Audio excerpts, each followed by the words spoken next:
Welcome to divine news. నేను నీలిమా. ఇక details చూస్తే Pushpa the rule in Bheemunipatnam zone. విశాఖలో భారీ భూకుంభకోణం. ఇందిరమ్మ ఇళ్ల భూముల రూపురేఖలు మార్చిన రెవెన్యూ అధికారులు. ఇందిరమ్మ పథకానికి పంగరామాలు పెట్టిన విశాఖవాసులు.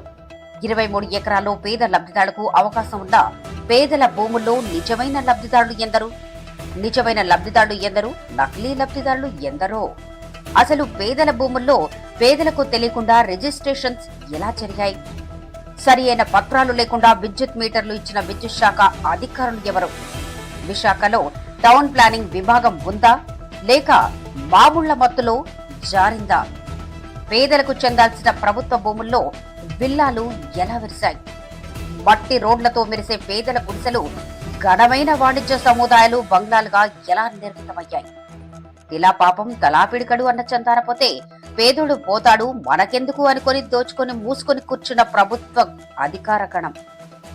కలెక్టర్లు, ఎమ్మెల్యేలు, పోలీసులు, ప్రజాప్రతినిధులు, ప్రభుత్వ అధికారులు మొత్తం కలిసి ప్రజలను గరాన మోసం చేసిన ఘటన విశాఖ జిల్లా భీమునిపట్నంలో జరిగింది. కట్ చేస్తే 2007 నవంబర్ 23న జరిగిన ఇందిరమ్మ కాలనీ శంకుస్థాపన కార్యక్రమంలోని అధికారుల అలసత్వాన్ని ఆసటగా తీసుకుని వేసిన స్కెచ్ కోట్లు కుమ్మరించింది. అటు రెవెన్యూ అధికారులు, ఇటు రియల్ ఎస్టేట్ బ్రోకర్ల పాలిట వరమయ్యింది. కట్ చేస్తే ఒక విశ్రాంత డిఈ పథకం రచించింది. ఇన్ఛార్జి ఈఈ పాత్రలు చూశాడు. దీనికి ఒకడు కావాలి అనుకున్నారు. కట్ చేస్తే ఏపీఎస్ఆర్టీసీ ఉద్యోగిని అనుకున్నారు.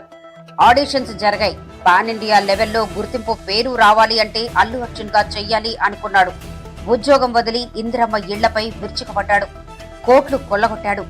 కట్ చేస్తే పుష్ప 2 ద రూల్ ఇన్ సంఘీవల్స రేపటి ఎపిసోడ్లో.